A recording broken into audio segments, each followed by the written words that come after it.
जो ये कहते हैं कि आगरे का लाल किला किसके बाप ने बनवाया, आगरे का किला किसके बाप ने बनवाया, दिल्ली का किला किसके बाप ने बनवाया, हैदराबाद का चार मीनार किसके बाप ने बनवाया, उसके बाप का ये हिंदुस्तान नहीं है।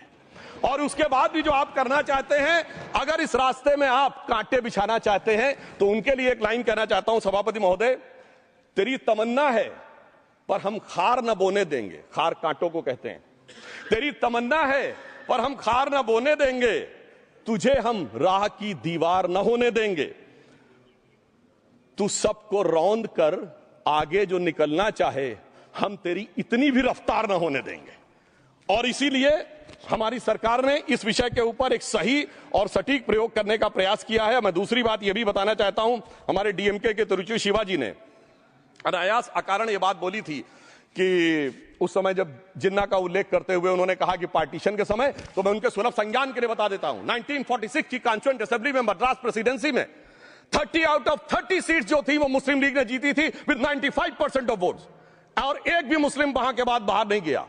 इसलिए मैं ईमानदारी से कहना चाहता हूं, फैक्ट को समझिए। और जो मद्रास प्रेसिडेंसी के मुस्लिम लीग के अध्यक्ष थे और पीजे पोकर साहब बहादुर और मोहम्मद इस्माइल, वही बाद में इंडियन यूनियन मुस्लिम लीग के अध्यक्ष बने, और उन्होंने 28 अगस्त 1947 को सेपरेट इलेक्टोरेट मांगे, जो कोई जाके कॉन्स्टिट्यूएंट असेंबली की डिबेट में पार्लियामेंट किया। आप वेबसाइट पे पेज नंबर 270 पे जाके पढ़ लीजिएगा। सरदार पटेल ने बड़े गुस्से में इस बात को कहा, अब जो हो गया सो हो गया, एक रात में दिल नहीं बदल गया, मगर अब देश के लिए कैसे आगे बढ़ना है उसके लिए ईमानदारी से आगे आओ। और खैर, मैं अंबेडकर जी और पटेल जी के बहुत सारे वो कोट कर सकता हूं, सारी बातों को छोड़िए। मगर अफसोस की बात यह है सर कि अभी मनोज झा जी ने बोला था हम में से कोई शक है, कोई हूण है और ये करिए। अरे भैया, जमाने चले गए, अब जेनेटिक सीक्वेंसिंग का जमाना आ गया है। और जेनेटिक सीक्वेंसिंग ने क्या प्रूव किया है? दुनिया के सबसे बड़े मुस्लिम देश इंडोनेशिया के राष्ट्रपति आए थे और राष्ट्रपति भवन में उन्होंने डिनर के दौरान कहा कि few weeks back I got my genetic sequencing done and I was told that I am an Indian GDNA. अरे साहब, कहां गुलामी की मानसिकता में पड़े हुए हैं सभापति महोदय। और यहां गुलामी की मानसिकता इस कदर पैबस्त है लोगों के दिमागों में।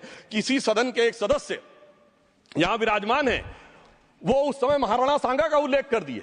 मैं ईमानदारी से कहता हूं, एक भी इंडियन सोर्स में इसका उल्लेख नहीं है, सारे के सारे फॉरेनर्स और लुटेरों के सोर्स में उल्लेख है। इसीलिए मैं कहता हूं, ये गुलामी के जिन्होंने गुलाम बनाया उनके सोर्सेस पे यकीन ना करिए। और वैसे थोड़ा सा आउट ऑफ कॉन्टेक्स्ट हो तो ये भी बोल दूं, हमारे सदन के बहुत सदस्यों को नहीं पता होगा, अलेक्जेंडर के आक्रमण का किसी भारतीय सोर्स में कोई उल्लेख नहीं है, पोरस नाम के किसी राजा का उल्लेख नहीं है, सिर्फ और सिर्फ ग्रीक में है। इसलिए गुलामी की मानसिकता से बाहर निकलिए, तब इन चीजों को आप सही ढंग से समझने में सफल होंगे। मेरा अब यह भी अनुरोध अपने सदस्यों के साथ है। वक्त की अवधारणा के बारे में बहुत कुछ बोला जा चुका है कि ये ओरिजिनली कहां से आया, पर मैं इतना कहना चाहूंगा, सबसे पहले वक्त का उल्लेख आता है जब ससनिड एम्पायर को खलीफा उमर ने कैप्चर किया, तो आज का जो सदन इराक है उसके इलाके को उन्होंने वक्फ डिक्लेयर किया और वो स्टेट के द्वारा कंट्रोल होता था। स्टेट के बारे में माननीय नड्डा जी ने अभी बताया कि बड़े बड़े देशों में किस ढंग से होता था। सर सैयद अहमद खान ने भी वक्फ को मूल इस्लाम का हिस्सा न मानते हुए इसके लिए मुजार शब्द कहा है, जो शरिया के अंतर्गत आता है, और इसी के लिए उन्होंने फतवा आलमगीरी को भी कोट किया था। और इसीलिए 1894 की जो प्रिवी काउंसिल का जजमेंट जो आया था, वो वक्फ अल औलाद के खिलाफ आया था। मगर सभापति महोदय, 1906 में कलकत्ता कांग्रेस अधिवेशन में कांग्रेस ने प्रस्ताव पारित किया कि प्रिवी काउंसिल के जजमेंट में कुछ गलती है, इसे बदलना चाहिए। क्योंकि 1904 में जिन्ना कांग्रेस को ज्वाइन कर चुके थे, इसलिए मैं कहना चाहता हूं फिर 1913 में वो जजमेंट बदला गया। हमारे सदन के बहुत से सदस्यों ने इस सदन और दूसरे सदन में बोला है, मैं एक सेंटेंस बोलता हूं, लगेगा जैसे वही लोग बोल रहे हैं। वर्ड ये है, कोट है, since the bill was introduced to administer the Muslim law for Mussalmans, so the question of public policy does not arise.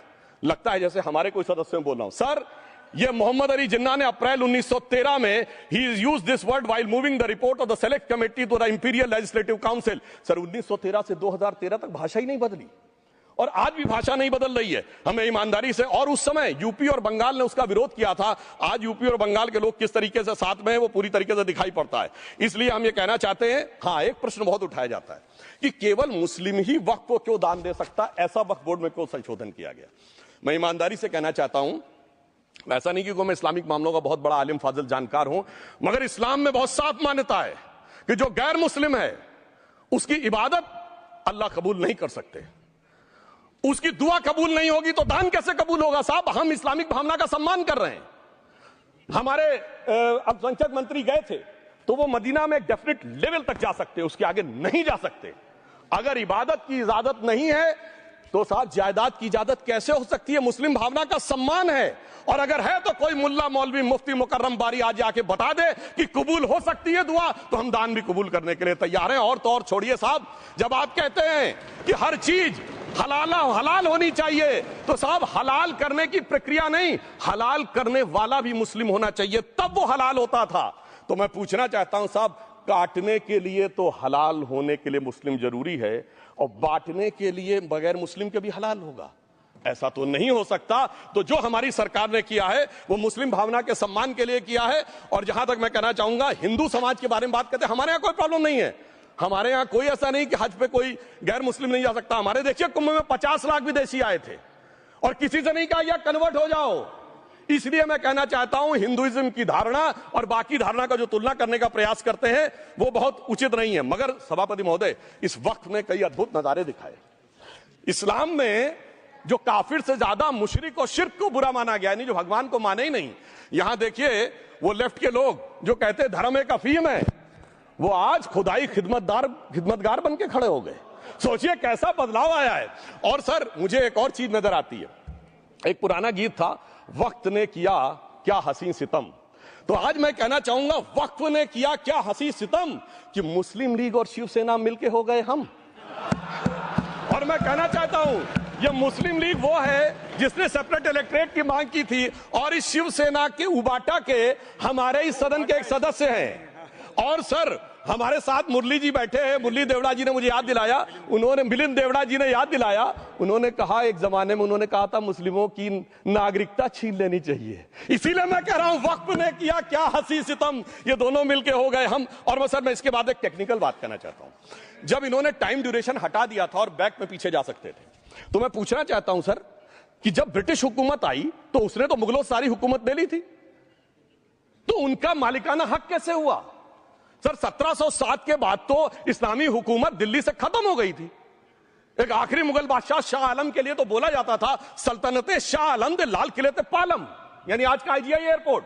तो साहब उसके बाद ये गुजरात के सूरत से लेकर लखनऊ तक उनका मालिकाना हक निकलने कहां से लगा? अरे भाई जब दिल्ली को कैप्चर किया था अंग्रेजों ने तो सारी जमीन अंग्रेजों की थी। तो जब मैं अपने कांग्रेस के मित्रों से पूछना चाहता हूं, ये जब गवर्नमेंट ऑफ इंडिया एक्ट में पावर डीड ट्रांसफर की थी तो पढ़े नहीं थे क्या, या खोखले कागज पर साइन कर लिए थे, या कागज सही था आप खोखला करने की बात है? मैं पूछना चाहता हूं, जब 250 साल तक वो हुकूमत ही नहीं रही तो उस हुकूमत के फरमान की लेजिटिमेसी कैसे हो सकती है? ये मैं कानूनविदों के लिए भी एक फूड फॉर थॉट रखने की बात करता हूं। और दूसरी बात मैं कहना चाहता हूं, ये किन हुकूमतों की बात कर रहे हैं सभापति महोदय? अगर सूरत नगर निगम पे दावा है मुगल के जमाने का और तमिलनाडु के मंदिर पर अरकाट के नवाब का, सभापति महोदय ये वो हुकूमतें थी जो जजिया लगाती थी, ये वो हुकूमतें थी जो जिम्मी का कॉन्सेप्ट रखती थी, ये वो हुकूमतें थी जो गाजी की बात करती थी। क्या भारत के संविधान में उन हुकूमतों के फरमान को सही मान्यता देना सही है?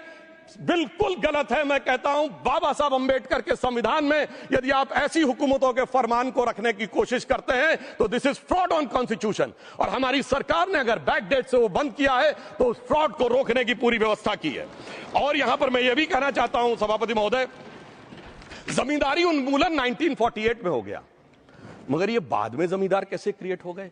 हमने बचपन में विनोबा भावे, हम लोग के जन्म से बहुत पहले की बात है, विनोबा भावे जी के भूदान आंदोलन की बात सुनी थी, जिसमें जमींदारों से पैसा लेके